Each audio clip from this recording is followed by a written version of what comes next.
Let's let the professional talk. Okay, well, I feel like I didn't get to say anything. well, yeah. What's your take? Since you said everything he said, you don't agree with right now. Yeah, no. So what I was explain yourself. What I was saying is that if you're performing at a level that you're performing at, then that's different, right? Mm-hmm. I feel like that's an athlete, especially when you got to go try out, you got to do all this stuff, you got to try to make a team. That's totally different, in my opinion. I just feel like on every team, you know who's like, oh wow, like she's a really good dancer, like right? Yeah. You can just tell, like, oh, or he's a really good dancer, or whatever the case may be. You're not gonna say, oh, everybody on this team's a good dancer, right? And that was kind of like my philosophy. Man, it sounds good. It sounds good. If I'm not street.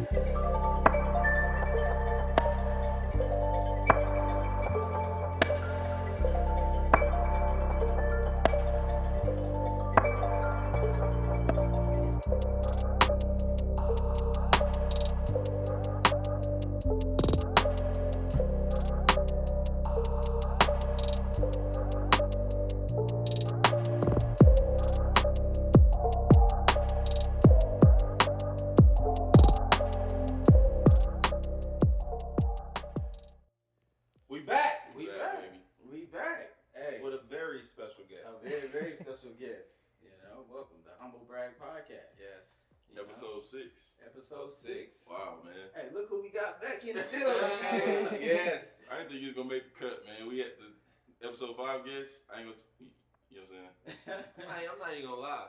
Yeah. Just a little bit tired. Yeah. What you tired? But I'm still going to bring that energy. Yeah, lad. Welcome back from Italy. Welcome back from Italy, man. Thank you, man. Thank you. Beautiful trip. Hey, man. Shout out to my Italian. You got a tan out there or something. I did, man. I was on the beach. Whatever sea it is, I don't know, but it's real salty. Oh, yeah. I'm glad to have you back. Jeff in the building. Don't have Keedrick, though, today. No.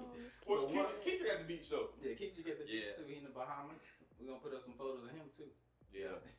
Well, we got a upgrade. Right? Oh, yes. Another upgrade. Yes. Yeah, so episode 6, to start out, we just want to thank you all again for tuning in. Please continue to do what you've been doing and supporting us, and we're so grateful and so humble by all the support. Man, let's get started.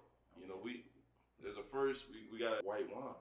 White wine, yeah. That's a first. First for everything. It's a first for everything, you know, white wine. This was one of your recommendations in terms of the type of wine, so we'll dive into that. But our very, very special guest today, Jasmine Neely, Jay Nizzle. Yes. Thanks for having me. in the building. So, we're glad to have you. We all went to Carolina. Yeah. So that's our alma mater. We happen to know each other from there. I mean, you have an amazing extensive bio. For real. That we're going to dive into and talking about your career in dance and cheerleading, as well as your other entrepreneurial endeavors that you're taking on right now. So glad to have you on. Yes, thanks for having me. I'm excited. Oh yeah. Typically, what we like to do is, because you picked out the wine, we always give like a little smell test, and then we'll go rate the wine and do that, right? But there is a new thing that we're going to add. Ooh. It's a new thing. What's that new thing, man? It's a Thb Score. Okay. So so one thing that we're gonna do is when we taste the wine, smell the wine, everything, we're gonna give a score 1 through 10, our own personal score, right? Yeah. And that's just what we're gonna do. We're gonna keep it going from there. Yeah. Shout out to Vivino because we normally use their scores, but we got to remix and have. But we're gonna give the people score. Exactly. You know what I'm saying? Like we got. Especially like when I was in Italy, I was tasting a lot of different wines, and it was like, okay, this would be good. And I was laughing because I started thinking about, I can't smell nothing. I smell wine. I smell wine. But it's really cause I think that's something we should do. And and shout out, I think Chris Donaldson, he gave a great recommendation. One of our subscribers and close friends, and he's let us know, hey man, I think that'd be cool to see that. So shout out, Chris. Shout out, yeah. Much love. Oh, one thing too.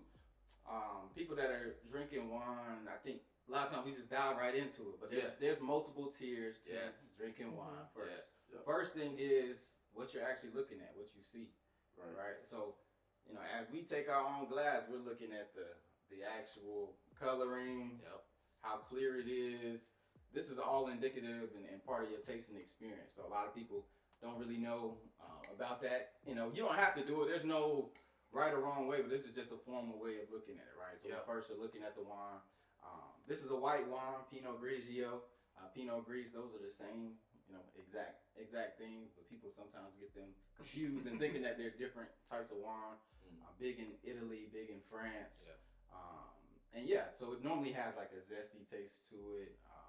You know, fruits pairs well with fish.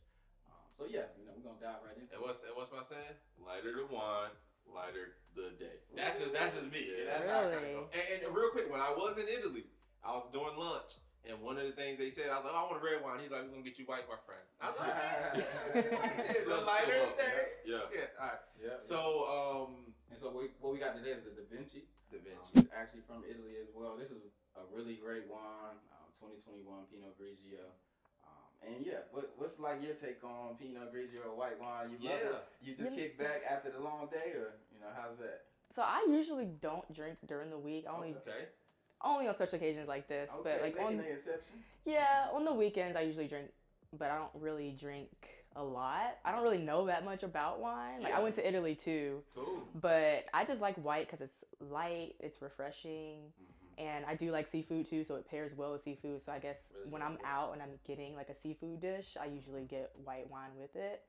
And I like kind of semi-sweet wines, and I feel like it's hard to find that with red unless you get like a sangria or something, like a Pinot Noir or something. But I feel like Pinot Grigio is kind of, like it can be semi-sweet. It's not as sweet as a Moscato. It's kind of in the middle. I also like Riesling too, so. I'm out. Sound like she knows what she's talking about to me. Well, I mean, I hang around alcoholics. So. Shout out to y'all. Shout out to alcoholics. So they taught me. No, I'm just kidding. So I guess we'll let you start it off then. Like you smell the wine, you let us know what you think it is. Okay. And I guess we see it and we also twirl it to y'all. Little twirl, get a new smell. Get the aromas out there. It smells like what? I don't know. What am I supposed to be looking for? Yeah. I mean, is that what Kendrick says? Yeah, he says it every time because he can't smell. It smells fruity. Yeah. Like, so I get pears. Pears. Okay, I can smell the pears. I get green apple. You know. I smell the green apple. I do. What you smelling, CB? I'm trying to keep it professional, but I still smell like mildew or. Okay, real quick. Mildew. Oh, you. Go ahead, my bad. Let him get his little smelling notes, man. Yeah, respectfully, Talk about. Did you just say mildew? Yeah, it don't smell that great. That does not sound. That's actually, if you smell a mildew, that's actually not something that we want to smell. Okay. I was gonna say you want to smell that. However, but this is a Pinot Grigio. This doesn't have a cork on it. Like red wines, they have corks. Then you may get those bad wines that are corked, and it's gonna give you that bad smell. But for this right here, we shouldn't be getting that. Maybe it's a different variation of milk. One of my nostrils stopped up, so you have been messing with it. So. Anyways, let's get to it. Real quick, just a quick cheers. Yeah. Cheers to Jasmine coming on. Much love. Cheers. Yep.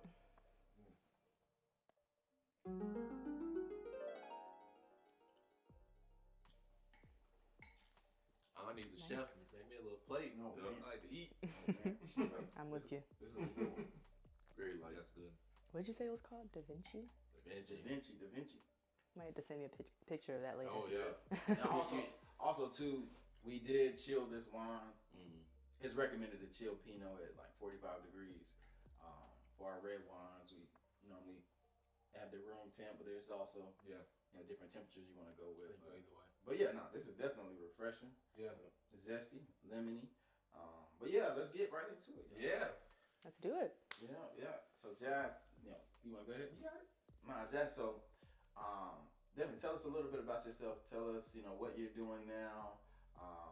About your cheerleading background. It's a very esteemed background in being a professional cheerleader. Tell us about that, and then also what you have going on. We can dive right in. Yeah, so I am from Charlotte, North Carolina. Went to Chapel Hill, graduated. I majored in media and journalism, but I did public relations at NASCAR.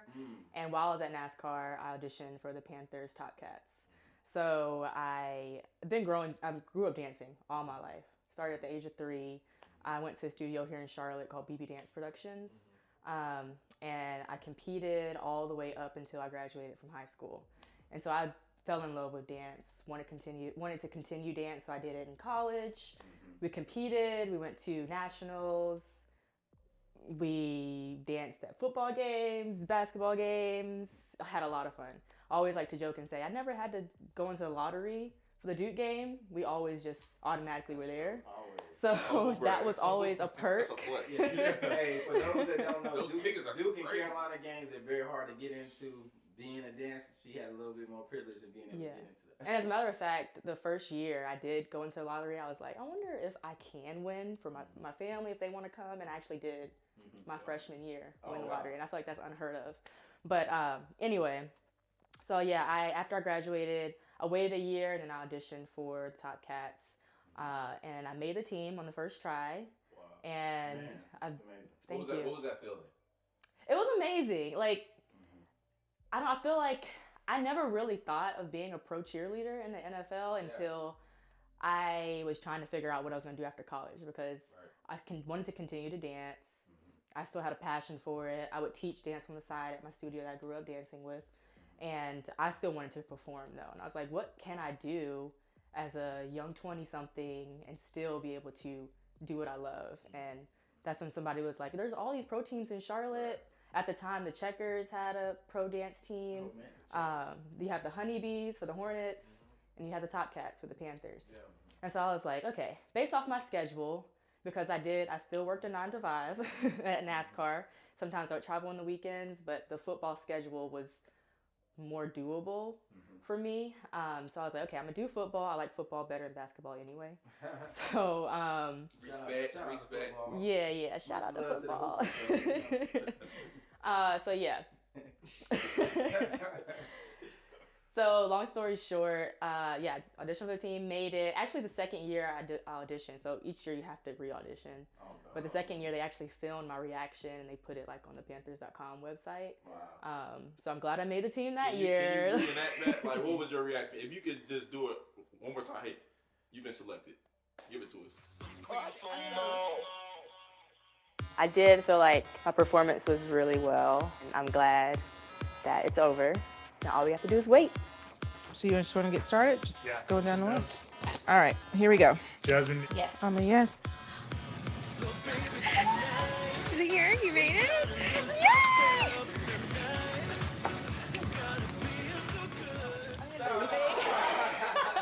Oh my gosh! Actually, I acted a little bit because you know I would have hoped they wouldn't have done that, and then I not make the team, and I'm on camera. That would have been very messed up. messed up. But I was at my desk in my cubicle at work, and like they had a whole film crew come in, and like I had to get approval from NASCAR and everything, and they like filmed me during the day in a meeting, like what I do on my day to day, and so after that, like we finally got the email, and they were like gonna be filming my reaction. I was like, oh my gosh, I hope I make it, and people were like, Jasmine, you're gonna make it. So yeah, I feel like I kind of acted when I made the team, because I was like, okay, how can I not make it? That would have been horrible. But yeah. Confidence. Yeah, so that was really fun. I still have the video. Sometimes I'll watch it every now and then. But so yeah, I was on the team for 5 years. Never made it to a playoff game, but had a lot of Thursday night, Monday night football games, which were on national TV. So that was really fun. Was a captain by year 3. So year 3, 4, and 5, I became a captain. Wow. Got to travel to London for the London games. That was really fun. What else? I won Teammate of the Year in 2020. And 2020 was a weird year just in general because COVID, obviously. Yeah. So we only did 4 games. We started in the middle of October. But yeah, that's my journey now. And then I've since retired from pro cheerleading, from that team at least. Who knows? I might be cheering out. I might be auditioning for another team. You never know. Put that out there. Manifest. Real quick, I did have a quick question. So like during those years, I know we kind of skipped over like. So obviously you became a captain, so leadership and everything. Like how did that kind of come about, and what did you have to do to kind of, I guess, step up into that type of role to be able to accomplish that? That's a good question. It's funny because I never thought that I was like a natural born leader, but I'm the type of leader that leads by example. And like my coaches, like people growing up in high school, like teachers have told me that, people that I've taught or learned from dancing growing up, they said that I'm a natural leader because I lead by example. Like I never thought that I had as much of an impact as I did on the team just from my first and second year. I think really what it was is just being prepared most of all. I would show up, I knew my dances, I had all the things that I needed for the day, all my uniforms, uniform pieces, hair, makeup, all of that. I just felt like I was always on point because I didn't want to disappoint. And I think that just kind of catapulted me into being a leader naturally, and like the coaches noticing, and people that were coming up into the team, rookies, they would come and be like, Jasmine, do you know about this, this, and this? I'm like, why do y'all think I know? But I think it's just because I gave off the fact that I was just prepared and I knew like how to approach situations and how to approach being a cheerleader, pro cheerleader. Yeah, so, that's amazing. So I'll let you go too. I will say too, just to give another insight into Jasmine. I remember in high school, we met in high school at Project Uplift. Project Uplift. Shout out to Project Uplift. I was there too at Project Uplift. You weren't on our week. You weren't in our week.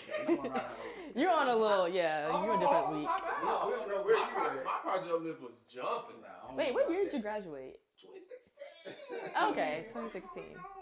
Okay. All of us. Well. But I will say, during Project Uplift, for those that don't know, it was a great experience for high school students. I think rising seniors to be able to go get exposure to just college at Carolina. So it was a great experience. So shout out to any programs like that for people that just want exposure to what a college experience is about. But I will say, I remember Jasmine, she actually performed. I did. It was like one of the best performances out of all the different people that were there. So in talking about that leadership at a younger age, to be able to go out there and do that. Yeah, man, that was in front of all college. Yeah. Wow. Not just us being younger, but it was college students, grown ups. To be able to go out there and do that. I remember I got up on the stage and did some little dance. You got on stage, Darren? Hey, you did dance? Yeah, don't. Do you dance right now? You did a video. Hold on. Question. I know you got a good memory, Darren, right? Because you be going back. I didn't know we was in the same Spanish class, right? Exactly. I remember everything. You don't remember him being on stage? I don't have a great memory. I really don't. Show us. She wouldn't. No, I'm not showing you all. Just do like a. You have a video though, right? I don't even have a video of it. They may have a video from that time period, but I was young. I just wanted to be out there, get some attention. But they were doing, they called people up to do the different dances. One of the dances was the percolator. Okay, it was like a little party that they had. Yeah. The percolator. Can you just do that real quick, please? Real quick. Show the viewers. It's not gonna be on the camera, not today. But maybe you can do the percolator. Only if you do it with me. Okay. Piece of music. It's time for the percolator. It's time for the percolator. That's not bad, actually. Okay. It's time for the percolator. Okay. Eight. Hey, that's how we get. That's how we get. But But not the DBA, but that was a great experience for me. I'm still friends with people from that today, as you see. And like you said, being a leader at a young age, so I know that really helped you in your confidence being able to. Oh yeah, for sure. Definitely boosted my confidence because I never really saw myself as a leader. I thought I grew up I was really shy growing up. Still am to this day sometimes, but I've grown out of my shell a lot. I've been able to put myself in certain situations to help me grow like that. So it was just interesting that people saw that in me and I didn't see it in myself. But now I'm like, okay, I can actually do certain things and be a leader. So I think most leaders, that's true for most leaders. If you're a real leader, you're kind of like servant leadership, right? Where most people see it, you don't recognize yourself as a leader until they're like, hey, you are a leader, right? Just because you prepare yourself that way, you apply, the leadership, attributes or characteristics, anything you do in life, and then people are always watching. And then before you know it, you're making an impact on somebody else, and then you kind of, you leverage that, You know? Yeah. And they voted for captains too. Like our team voted. And actually, when I wasn't there to vote, so like I didn't vote for anybody my first year as captain. I was actually on a cruise and I missed practice that day. But I was like, oh, y'all voted for me. Oh. But there were 5 captains. I wasn't the only one. There were 5. So I was like, that was so sweet. Shout out to the TopCats. Yes. Go Top. Okay, so I'm a big Dallas Cowboys fan. Oh, God. My whole family. Shout out to them boys. Pray for that, man. Pray for that. My family is too. Yeah, and Charles is a Washington Commander. Hey, man, shout out to the Commanders, you know. Shout out to Commanders. So, my question is obviously like, you know, they had the big TV show of, you know, making the team and all that stuff for the cheerleader. Like, is that how it is? Like, is it similar to that? Or like, what's your thoughts on that? I mean, I know you say you had to like try out every single year, but and that's interesting too, because I guess it's kind of like every other sport too, but Not really. not really. Can you get a contract? I mean, like, you know, it's Once you different. make the team, they, you know, you got to get an extension. That's So true. I mean, I would love to know more about like That's interesting. what that feels like. You know, trying out again and. Like after you already know you just did it for a whole season. Yeah. Actually, okay, so it's actually a good thing because, you can see it as a good thing or a bad thing, but when you're in it, you can, like, if you had a bad season or you had something that you need to fix, you can also use the opportunity for re-audition to say, okay, I'm back and I'm better. This is why you hired me in the first place. This is why you put me on the team in the first place. So it's kind of an opportunity for you to reclaim your spot and your position on the team and say, like, okay, I know who I am. I can do this. I was on the team before, or I might have messed up, might have been late to a couple practices or appearances. I might have messed up a couple dances here and there. Might not have been prepared, but I'm gonna be prepared on all these audition dates and all the practices, and every time that you need me there, I'm gonna be there. So it's kind of like a way to reclaim, and it's fun too because you can learn new things. You can meet new people that are coming into the audition process. You can like kind of guide them, and you get to meet new people and make new friends. I think that's always good too. And now you said it makes sense because otherwise the TopCats can be missed out on a really good, talented individual who's coming out who can dance if the whole team was just full. Exactly. And you can cut the little dead weight and add somebody nice. Yeah, and then it also sets the playing field completely equal. Yeah, so like nobody is guaranteed a spot from year to year. Like you could have been on the team. There was somebody when I auditioned my second year, like not half of the vets, but like 3 vets got cut. I think they were going on their 5th or 4th year. Wow. And it was a shock to everybody because they brought in like a bunch of new people and they like cut the vets and changing the culture. Yeah, but I will say that the audition process is not like what you see on TV with the BCC Cowboys cheerleader. Like they do a lot for TV, and I know a lot of women on that team as well. And I actually auditioned for that team this year. Didn't make it, but Jerry, what we doing, man? Like, come on. Hey, Commanders, come over to the Commanders. But yeah, it's definitely not like that. They do a lot for TV. And there's actually a podcast called America's Girls or Sweethearts or something. And it kind of talks about like the experience and like what they used to tell girls for TV. And I don't want to downplay that program because it's an amazing program. Yeah. Like there's a reason why I wanted to audition too. So it's just, they're going to do stuff for TV because reality TV is reality TV. I think that this is a good conversation about dance and cheerleading. I didn't say that. I did not say that. On one of our episodes, we talked about athletes and talked about, people that are, what defines an athlete. And I agree. So, let's talk through this. It's a great segue, Jerm. Let's get into it. Great segue. Because Jeff. No. Jeff's going to say what he's going to say. Yeah, I'm going to be honest. I'm going to tell you what happened behind the scenes. No, what you talking about? Because on episode behind the scenes footage. Right. Behind episode 2, I asked Jeff, I said, what do you define as an athlete? And do you feel like dance would be considered a sport, right? Like, do you have to be athletic to be a dancer? And I said it depends on what level. I feel like he's cut me off. Right. Let's hear what he has to say. Behind the scenes, behind the scenes, Jeff said, he was like, dance, you don't have to be athletic to be a dancer. Like, no, it's not really sport, right? See, I knew But then when we got on camera, I said, Jeff, and we'll play it back maybe, right?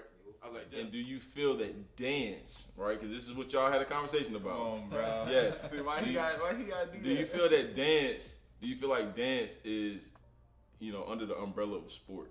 Shout out all Yeah. Shout out to all my dancers. Shout out. Dancers is on the umbrella of a sport for sure. Okay. But they don't have to be necessarily. You feel like you backpedaling. I'm You're doing not, some I'm DB not. stuff right now. I'm not. You feel like they don't necessarily have to be as athletic as other sports. Speak on it. Maybe it depends on who the dancer is. Nah, It depends on your level of dancing. Let's put it like that. Okay. So what are the different levels of dance? Just like it's different levels of like let's say baseball, tennis, golf, soccer, anything else. Mm-hmm. There's different levels. Like if you're an amateur level, you probably not gonna see it. You're not gonna always see an athlete there. That's okay. Nah, I disagree with that. I feel like every sport. Jeff, you feel like dance is a sport? Because I disagree with him, right? And what did I say? And then he was like, it's different levels of dance. It is. Am I right? Okay, let's let the professional talk. Okay, well, I feel like I ain't gonna say anything. well, yeah. What's your take? Since you said everything he said you don't agree with right now. Yeah, no. So what I was Explain yourself. What I was saying is okay. I said not everybody's an athlete. That's even in football or basketball. Not everybody's an athlete. Just because you're on the team, don't mean you're an athlete. That's what I was saying. They was taking my words out of context. And they're like, oh, so what you said? So if you're a dancer, does that mean you have? I said no. What that means is like it depends on what type of dancer you are. If you're just a regular everyday dancer, no, you're not. To me, in my opinion, you're not an athlete. Now, if you're performing at a level that you're performing at, then that's different, right? Mm-hmm. I feel like that's an athlete, especially when you got to go try out, you got to do all this stuff, you got to try to make a team. That's totally different, in my opinion. But I feel like even in like, let's say, I don't know, like I just feel like on every team, you know who's like, oh wow, like she's a really good dancer, like right? Yeah. You can just tell, like, oh, or he's a really good dancer, or whatever the case may be. You're not gonna say, oh, everybody on this team's a good dancer, right? And that was kind of like my philosophy. Man, it sounds good. It sounds good. If I'm not sweet. I mean, I understand what you're saying. Yeah. I understand what both of you are saying. Like, when you say everyday dancer, though, like everybody has to start from somewhere. Yeah. So I think it's more like I think being an athlete is more of a mindset than it is of like ability sometimes, because like I said, I started when I was 3 years old. You wouldn't call me an athlete when I was 3 years old. Same as like if you were in a Pop Warner, is that what they call it? Pop Warner? Yeah, Sharks. Pee-wee. Pee-wee. When they're younger, you're not gonna really call them athletes. They're just kids running around. Like, Yeah. but I understand what you're saying. Like, there's levels to it. There's levels, You're yeah. expected, if you're a pro dancer, a pro cheerleader, you're expected to be able to sustain long periods of time and like be able to have the endurance to like be out there and for hours on the field and dance and perform and still look like it's effortless. Yeah. You know, so I mean, and also there's skill that comes with it, like kicks and leaps and turns, like that takes technique and ability. See, that's different. So I get what you're saying, but like even everyday dancers, like if they have the mindset, I feel like it's all about mindset. Honestly, if they have the mindset of being like more than an everyday dancer, I don't really know what an everyday dancer is. Like, what's your like Jerm, like, the everyday like break dancer, like. So I'm like, but yeah, so like yeah, I guess Just it's like like, Jerm. okay. We'll leave that where it's at. I don't know why you brought that. Hey, that was a good conversation though, because everybody has their different definitions on what certain things are in life, and we put a lot of things in boxes, and people have different, opinions about. That's true. Hey, what's this? And I think a lot of it comes down to whatever you're operating in. We try to strive for excellence. We try to strive for greatness in whatever we're doing, and there's different levels of being an athlete. And so yeah, it's a good combo, man. We gonna let them slide. It's all good. I'm good. Like, hey, Got ambushed just now. I mean, yeah, there are different levels to it for sure. Like, I mean, I used to work in NASCAR too. People said NASCAR drivers aren't Okay, that's a good athletes. conversation right there. Tell us about that experience. try to have this experience or this conversation all the time because I did PR with NASCAR, and they would be like, "Are drivers really athletes?" And you have to go explain like how much weight they lose in the car, the G forces. They have to have a tight core because they're wheeling a 3,000 pound car. And when they hitting them corners, yeah, like, I mean that's that G forces. Exactly. So we all went go-kart racing, and like I was crushing them, and I weighed more than. I wasn't there for that. Humble brag. Right? Now think about it. Let's do the math, right? Jeff weighed 250 pounds. Oh, what? Stop! The car not 250. The car itself weighed 35 pounds. Gravity would not allow that car to go but so fast. You know what I'm saying? 250. Oh, anyways. Talk about it. So NASCAR. Yeah. PR. Like, I want to know everything that you can tell us about that experience because I'm sure the viewers do as well. Yeah. So I was in NASCAR doing PR. Well, they call it communications now, but I mainly help the drivers get media opportunities. So like, there was an opportunity with drivers and pit crew members. So like, I don't know if you've heard of Breonna Daniels or Breonna O'Leary. They're one of the first women to be pit crew members in NASCAR. Wow. And so I did a lot with helping them get media because it was a huge story because they're the first. And I remember one time going to Good Morning America and they had an appearance there with Michael Strahan and Sarah. Oh, wow. God, I can't remember her last name. Yeah, but anyway, they were on Good Morning America. So that was a really cool opportunity, like to be able to get that for them. And well, I didn't get it for them, but I kind of like executed. Yeah. So I did that with drivers too, like getting on local news stations, newspapers, wherever we raced, because they race every weekend. So like if they were in Atlanta, my market was Atlanta to get media for the drivers and the sport overall. So like when we went to Atlanta, I knew the local TV stations there and the people that worked at them. I knew the local newspaper, even national outlets that were based in Atlanta, like CNN. And so I had relationships with a lot of media. And so I was kind of the liaison between the media and the drivers and their PR reps. And what I did was I really worked with a lot of the PR reps too, the reps that are always with the drivers. They're kind of like their assistants in a sense. So it was really fun. I also did a lot of diversity communications. So there's this thing called the NASCAR Diversity Program. NASCAR Drive for Diversity Program. Woo! I left NASCAR like 6 months ago. And they have a bunch of programs trying to get diverse drivers into the sport, diverse pit crew members. And so like I would help with their communication as well. So like I guess through like the PR and communication and everything, does that help? I guess connecting with media, does that help with sponsorships or is that just like a separate thing? Oh yeah, for sure. I think because the more media they get, the more media attention that these drivers get, the more like, sponsors are going to notice. And they're going to want to work with these drivers and put in like a lot of money, buku amounts of money into the sport because that's how the teams get funded. That's how they get paid. That's how the drivers get paid, is through sponsorships. So like and I think supplier diversity was a big thing there too, trying to get diverse sponsors to be in the sport so that you see these diverse companies on the cars every weekend. So it's slowly but surely getting there. Actually, yesterday they raced in Charlotte, and there's this thing called Speed Season.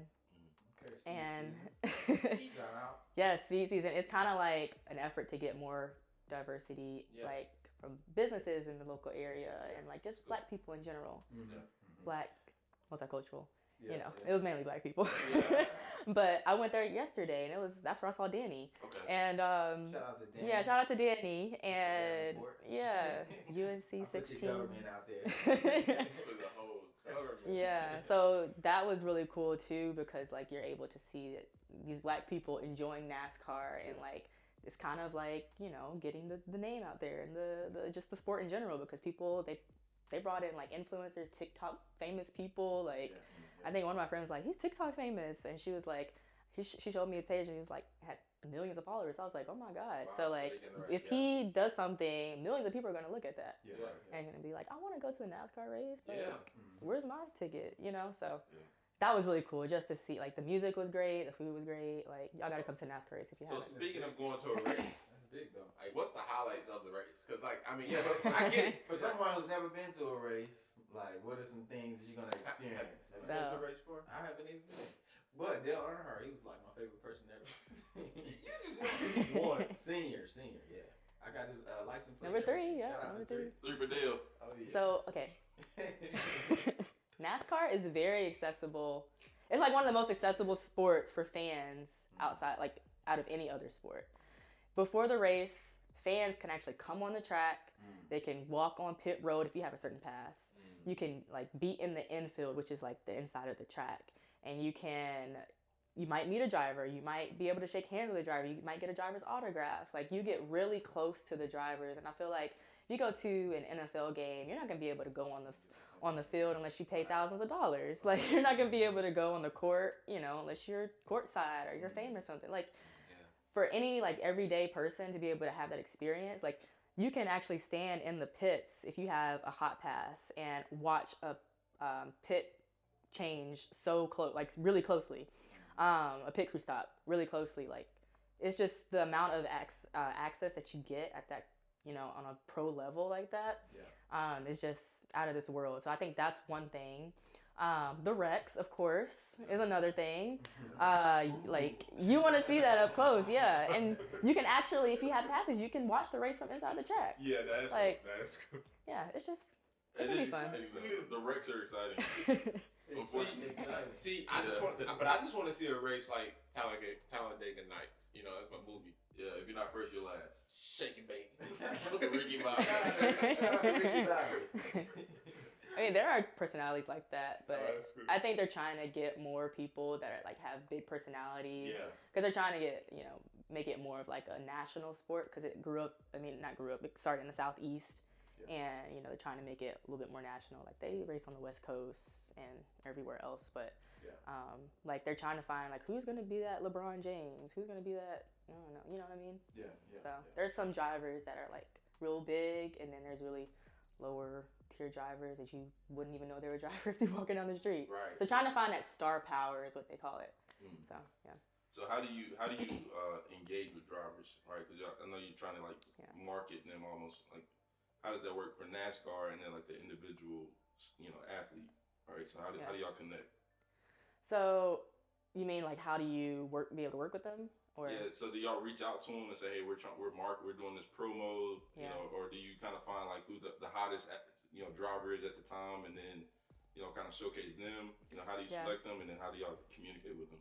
So there's kind of like a process for each driver, each like main driver too. Like each driver has their own thing going on too. So like there's the marketing team, which I wasn't on the marketing team, I was on the communications team, but we worked really closely with the marketing team. They would have like this profile of each driver, like what they like to do outside of racing, what kind of movies they like, what kind of things that they do for charity. So like it was like this whole profile of what the driver was like and what they're interested in. And so our job was to match what their interests are to publications that would be interested in covering them because of that thing. Like, for example, so I did a lot of work with Bubba Wallace. He was big into like, he does drums, he does drumming and stuff. So we reach out to like music publications or like, I try to get him on Revolt, but Revolt's like, he's not like a big rap or hip hop guy either. Yeah. But like, shout out to Bubba Wallace. Shout out to Bubba Wallace, yeah. So it'd be things like that. Yeah. And we wouldn't work directly with the drivers. We worked with their PR reps. And their PR reps do most of their media and get them where they need to go and do interviews. So we, be the liaison between them. Nice. How did you balance that with, so you were in NASCAR and also TopCats too at the same time too. So talk about that experience of balancing both your passion, I assume, in dance, and that's evident, but then also working in NASCAR too. So talk about that experience. Yeah, I mean, it was a balance for sure because I didn't travel that much with NASCAR. I traveled in the first half of the season, which was like February to maybe March and maybe sometimes in the summer. But because the football season was fall to like winter, I couldn't really travel that much. So like it was really good for my boss at NASCAR to know like what was going on with my football schedule and vice versa. Like if I had something that I had to do with NASCAR, then like my coach would, know. I just try to keep open lines of communication at all times. And I think they really appreciated that I was flexible and that I was able to do a lot too. sometimes I just had to keep written calendars and digital calendars. I just had to stay organized, and I was always good with time management growing up. Like I had to juggle school. I mean, y'all were athletes and stuff, and so like. I don't know if we were good at it. We had to. You tried. You tried. Charles was saying I don't play Call of Duty, but not Call of Duty.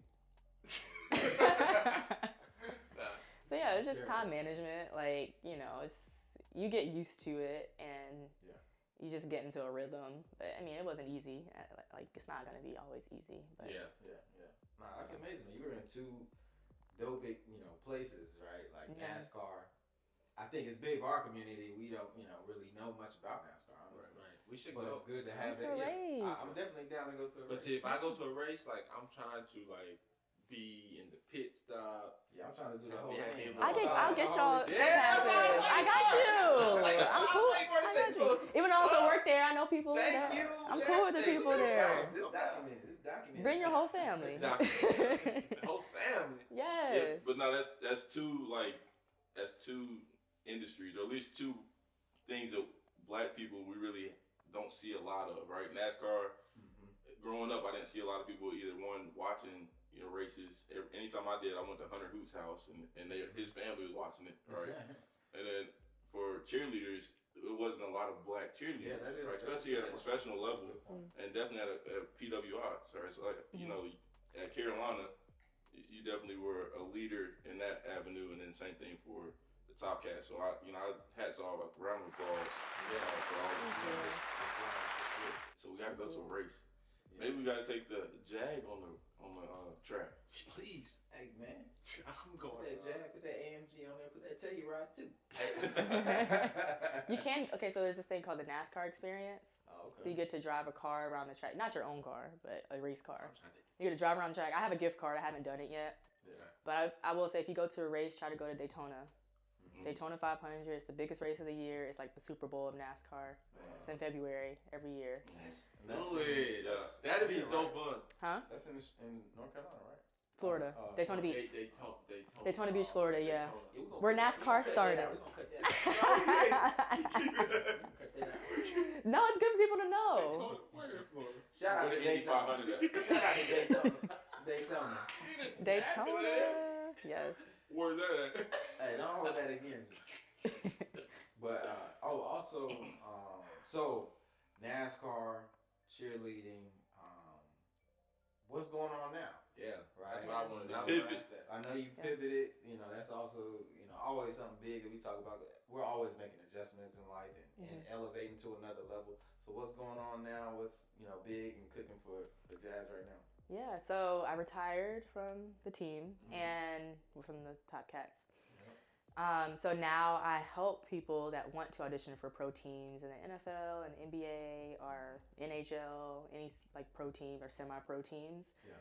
I give them tips and I have programs to help them prepare to be on those types of teams. And so I have a podcast. It's called the Imperfect Cheerleader podcast. Shout out. Y'all go follow that. We'll make sure. Apple Podcasts, wherever you get podcasts. Where every week I drop an episode just giving tips. And sometimes I have people on the podcast, guests, and tips and advice on what to do, what not to do, my story, other people's stories, how they got from, how they went from, not being on a team and maybe not making the team multiple times to, finally making the team. And then I have a course called Becoming the Professional Cheerleader, where it's an online course, self-paced. You can, it's like a 6 or 8 week program. You sign up and you get all the tools and tricks, and you have access to me as a community with it too. So, yeah. I'm impressed. Amazing. That's amazing. Like I think that speaks to like you like really honing in on your craft, and you're still continuing, although you're retiring. You're like, I'm gonna build something off of that too, right? And build other people. And build other people. I was gonna say, help other people. That's really dope. Yeah. On Instagram as or at the Professional Cheerleader on Instagram. At so the go Professional follow. Cheerleader. Professional Cheerleader. It will definitely be right here. But Jeff, to your point, I mean, it's amazing that because I asked this guy today. I like to go in the sauna and steam room after a workout. It's nothing like just, it's uncomfortable, but the after feeling is amazing, right? Yeah. And this guy looked at me. He was like, "Hey, you're the guy that's on the podcast. I was like, yeah. I look at him like, okay. Okay. I was like, yeah, the Humble Brag podcast. And he was started talking. You like, subscribe, and follow. He started talking to me about. He was like, yeah. I was like, so what are you into, right? He's like, I'm going back to school, whatever. I'm gonna do business administration. He's like, I don't know what I'm gonna do with it, but I feel like it'll open doors. I was like, yeah, for sure, man. I said, he's like, but I really don't want to sit in a cubicle. I said, that's fine. So what are you passionate in, right? And that's the key. What are you passionate in? You're passionate in dance, but you're also passionate in developing other people, right? And that's commendable, and it's truly like a leader, right? For you to take on that role as a leader at TopCats, leader in the Nascar industry. Now you're leading other people just in a different avenue, right? Different space. And this guy was like, I like to play piano. I was like, all right, cool. Let's figure out. I'm kind of like, whatever you want to do, just do it. You know what I mean? Yeah. But do what you're passionate about. Don't just because society tells you need to get a master's or a bachelor's in business. Yeah. If you're not passionate in that, right? Don't waste your time. I almost did that too. Yeah. So talk about it. Yeah. I was gonna go to law school after college. I was gonna work a little bit. This is my plan. I was gonna work like 3 years. I was gonna go to law school. I was studying for the LSAT and everything. And so I took the LSAT for the second time. I first took it in college. But I took it for the second time, like after we graduated that fall. And I did okay. I took a class for the LSAT. I did okay, Then I was like, do I really want to be a lawyer? Like I started talking to a lot of people. This is when I first started at NASCAR. I started talking to a lot of people that worked in law, and a lot of them just hated their jobs. And I just was like, I don't want to hate my job. And I'm not like, I was on the fence about going to. So I was like, if I'm not all in, I'm not going to just waste my time. So I was like, okay, maybe I'll get my MBA. And so, I studied for, the GRE or whatever it was. And I took that, and then I applied to, I applied to schools. And I got into Goosewetta, which is at Emory. And it was like a 1-year accelerator program. But I was like, okay, do I want to do this and have to move to Georgia and do all that? Like I wanted to. Yeah, no, it wasn't online. It was in person, but it was just like a 1-year accelerated. But I was just like, okay, I wanted to go get my MBA because I wanted to be an entrepreneur. I was like, I don't really need to get my MBA to be an entrepreneur. Right. Like I can just learn, watch videos, take courses and things that are way cheaper than an MBA. Right. So I decided not to go. And I'm just doing stuff. You just have to take action. That's the thing that I've learned the most. You just have to do. Yeah. So. And I think a big part of that too is just, like you were saying, Charles, you don't want to just do anything. You want to do what you're passionate about, but just have a big thing that's been on my mind is just intention. Right? Yeah.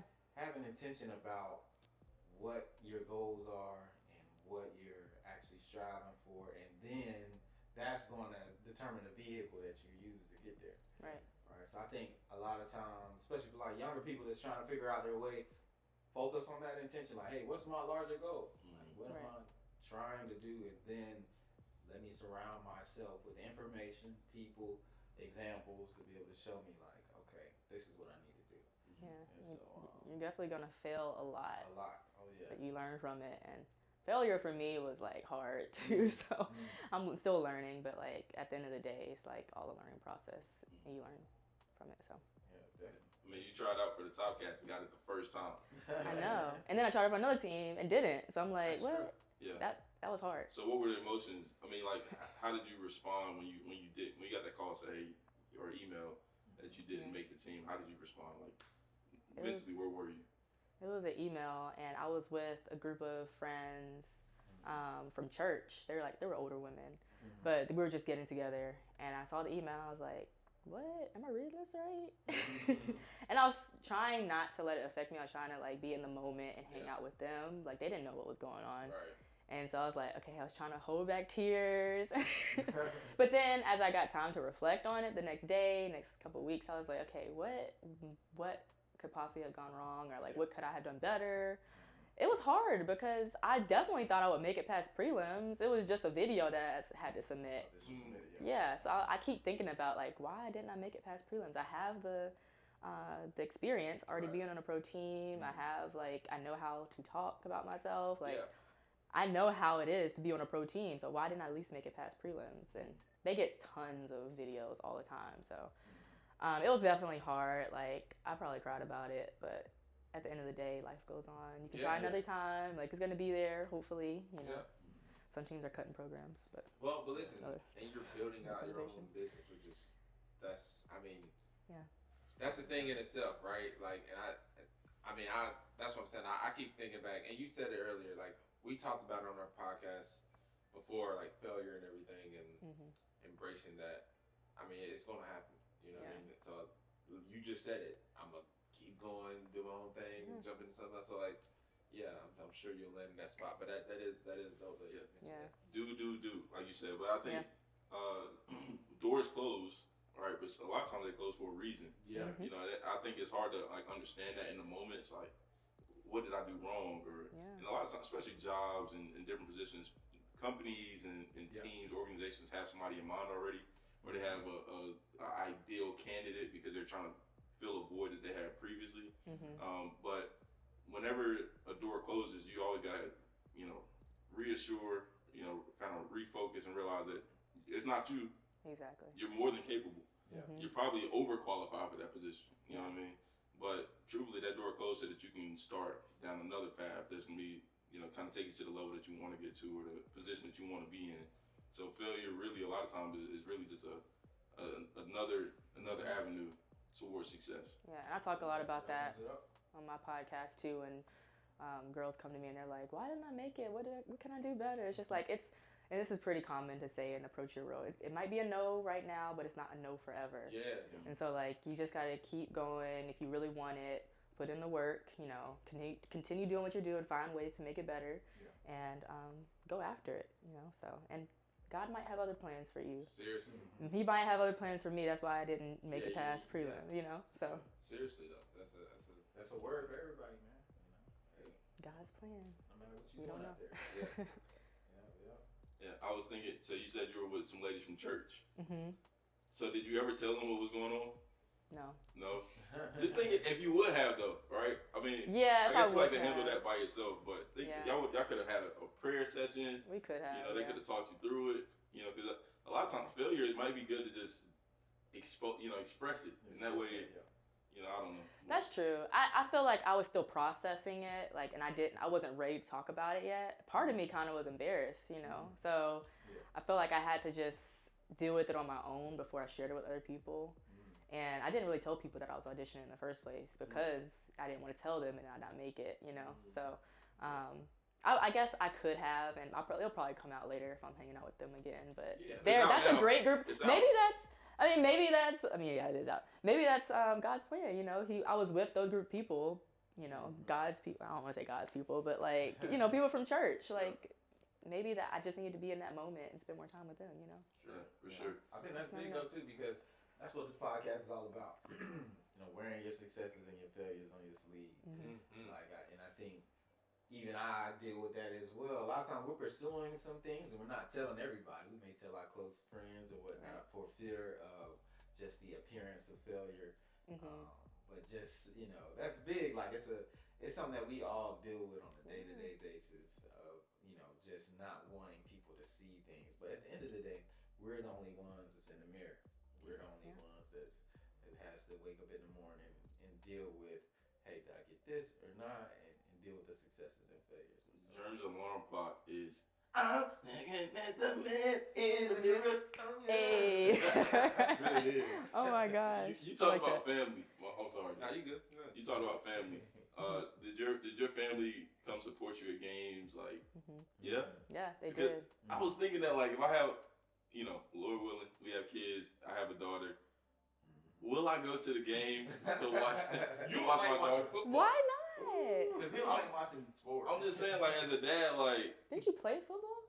I did play football, for sure. I'm going to be watching the game, but, like, my daughter's cheering. I think at that level, especially college, but I'm talking about even building up to college, like, you have somebody, you're more invested to... Score a touchdown. That's a highlight tape right there off the cheerleader, right? So let's just talk about your family supporting you you know. Yeah, my family was always supporting me growing up. I didn't even tell them I was auditioning for the TopCats when I auditioned.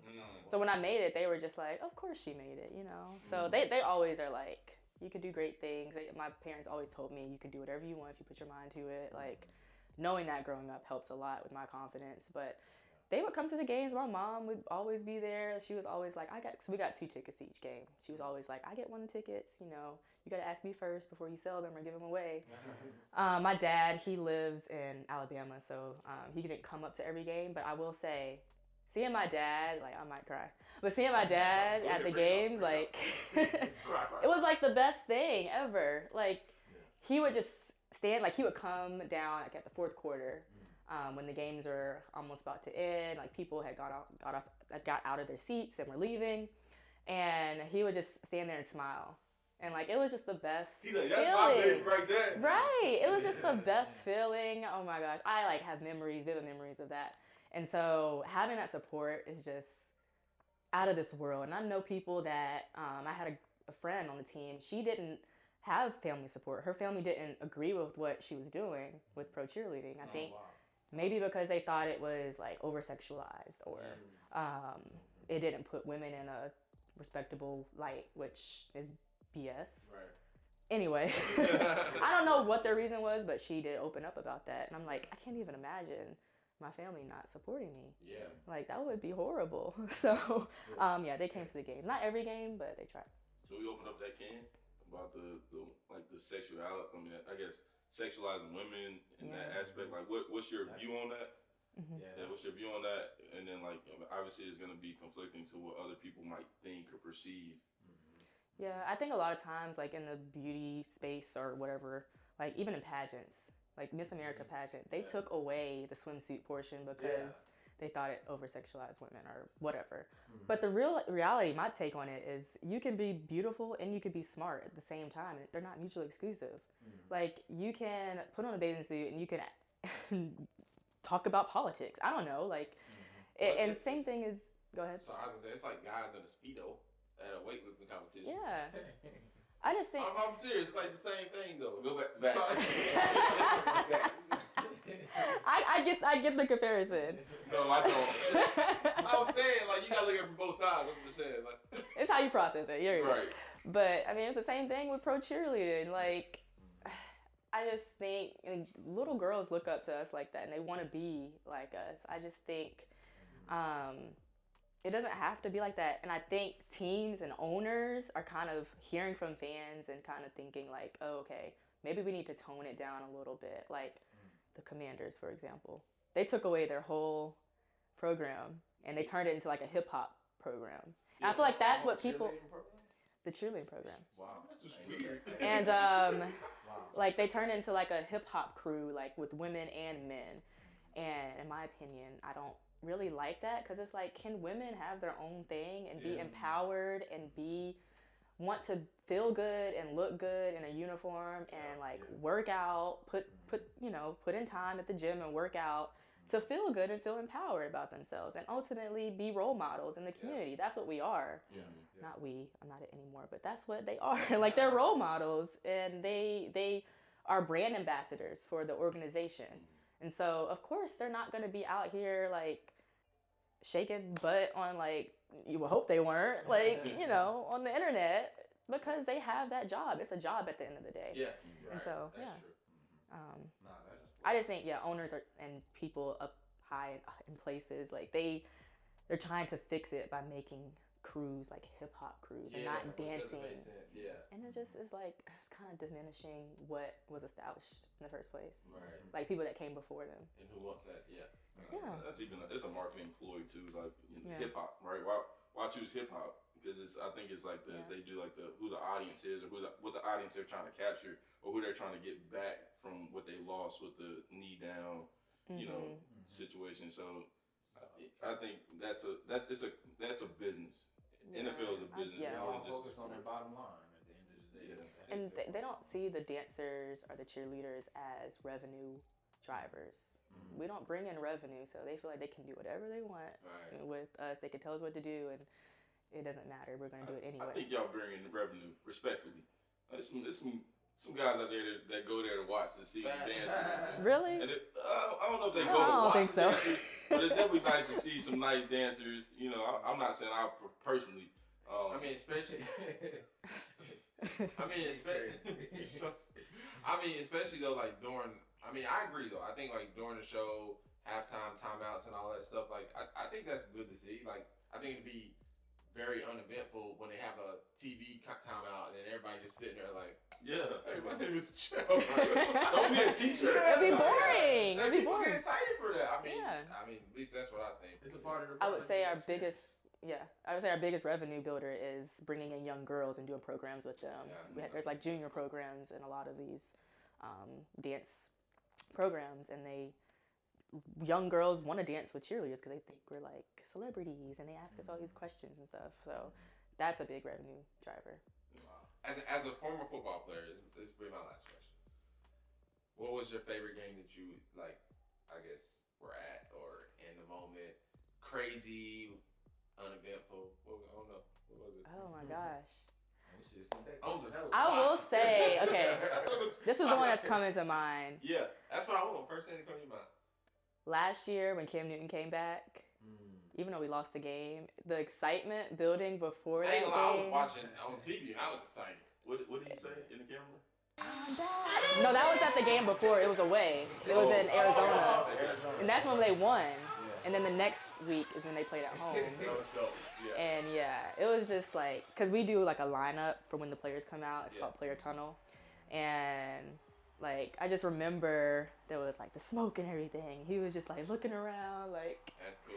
I was trying to pay attention because we had to count and stuff to make sure we were all on the same page. But I was just like, wow, this is crazy. Because when I first started, Cam Newton was the quarterback. Yeah. And I love Cam. I wish he'd come back, but R.I.P. But yeah, that was one of the like. I know. That was one of the best moments. And any moment, I think we didn't make it to any playoff game when I was there. But like any like game-winning kick or like touchdown. Like that, Thursday night football games are always fun because it was at night, it's on prime time, or Monday night. So yeah.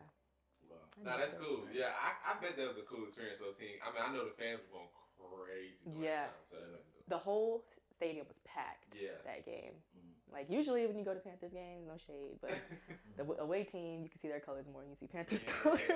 Like San Francisco. So let's change that. Yeah. So. 49ers. This past weekend, the weekend before. You went to the game? The weekend before. No, but I watched it on TV. You got rid of Matt Rule though. Yeah, Rule got let go. Got the boot. So, unfortunately. Maybe, and that's the thing about coaches getting let go. I know we're way off topic now, but one of the players was like, it's not the coaches, right? It's the players. The players didn't play well, right? But as soon as they start losing games, you got fans up there saying like, fire the coach, fire the coach. That has to be the toughest job in the NFL, is be a head coach. For real. And that's what they said. That's what the player said. Like, I got so much respect for this coach because he still is in front. He's a leader. He's in front of the team and still trying to like push whatever the initiative is, you know. But even with the fans who are supposed to be supporting you and you know media and stuff like that, and everybody's against you, but you still got a job to do. Yeah. And that's what it is. It's a job. Yeah. So man. So overall, what did y'all think of the one? Man, empty glass. That's good.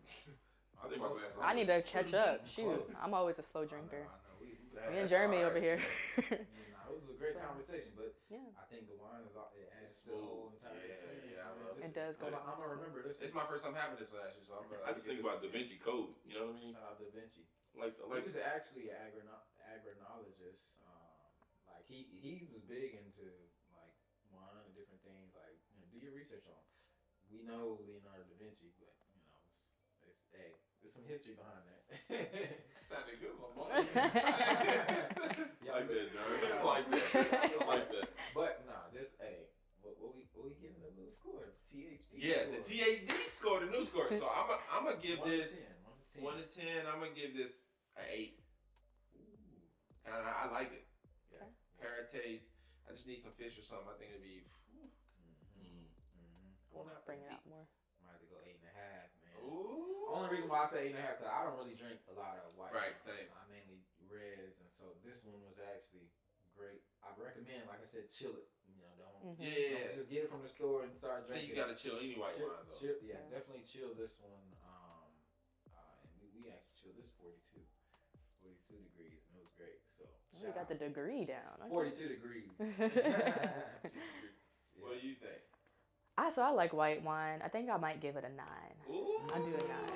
Da Vinci, you got one. You got one. Like I said, I think I'm gonna go find that. But Yeah, exactly. CB, what about you? I'm gonna give it on taste. I'm gonna give it a 7. Right? I'm gonna give it a 7 on taste. But on the chill though, give it at least 0.5. It's about 7.5. 7.5. Like you said, it was light. You know what I mean? I feel fresh. Yeah. And I think the visual, right? Yeah. Like I'm glad Jern touched on that because you taught me how you're supposed to dry the glass. You know what I mean? You don't want to dry glass when you get fingerprints on it. Yeah. You know what I mean? But the glass is clean. Clean. The color's nice. Feel good. It passes the visual inspection. Yeah. You know what I mean? I heard you have to hold it down there so you don't make it warm. Yeah. Yeah. Your palm's hot. Yeah. You're absolutely right. Yeah. You Talk know about what that on the first one. Listen, you hold it back on us. You know a lot more than what you giving off. Oh yeah. She gives us a whole All right. rundown. I'm like, I like that. Shoot. Maybe I know a little bit. Yeah. See, there we go. Definitely. Hey, well, shoot. Well, what we're gonna do is like we'll put the link to like all this stuff where we get it from. We'll also put our scores. And listen, if y'all gonna try Da Vinci, let us know in the comments. I don't like it. Yeah, for sure. And Pinot, actually, fun fact, it's one of the hardest for sommeliers when they're doing their taste exams. It's one of the hardest wines to identify. Really? Yeah, so look that up. But reason being is because of the taste of it, it's so familiar to the other wines, your Pinot Noirs. Pinot Grigio, this is from a variation of the Pinot Noir grape. I was gonna say too, as I kept drinking it throughout the whole time. Did y'all taste like any type of like chocolate, like a little light chocolate taste? I feel like you always taste chocolate, but we are getting closer to Halloween, so you got to bag of chocolate. You been eating a lot of chocolate lately? I ain't gonna lie. Listen, I bought a bag from Costco, a big bag, a month ago. Big bag. Dumbest thing I could have did. It was the dumbest thing I could have did, and it kept staring at me like, "Eat these." I just been snacking on. Nice. You thought you were gonna give it out to the kids for Halloween? Yeah, I'm about to get another We ain't gonna last You that got the long. type of house when I ain't get another bag. kids come trick or treat at your crib, you only got the candies nobody else wants. Right, like the Swedish fish and the Twizzlers. The little corn. What do they call it? The corn candy. Oh, the candy corn. Candy corn, yeah. The words. I like candy corn. Swedish fish is fire. Really? Hold up now, Swedish fish. That's fire. Swedish- That's top yeah, 5. Swedish. Top 5, definitely. I don't know about top 5, but it's alright. Whoever gets a Halloween bag a month and a half before Halloween, though, that's a bad It was excuse. so stupid. Yeah. And I gotta buy another bag. Buy it the day of, so you don't eat it all. But hey, man, this was a great episode. Yeah, great episode, great guest. I know, like I learned a lot because I didn't know how that process went. So like I'm glad you enlightened us. Yeah. Yeah. Thanks for having me. Definitely gotta go to a race. Yeah, we That's number one. Hey, we Gotta take- we go take you up on that. Oh, listen. Oh, yeah. The humble brag, he's a NASCAR. Jazz, Hey. I want to be down there. I'm outside.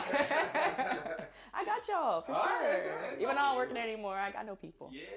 Yeah. So we connected. That's what we trying to tell y'all. Networking. Get Networking. connected. Yeah, it's all about connections, man.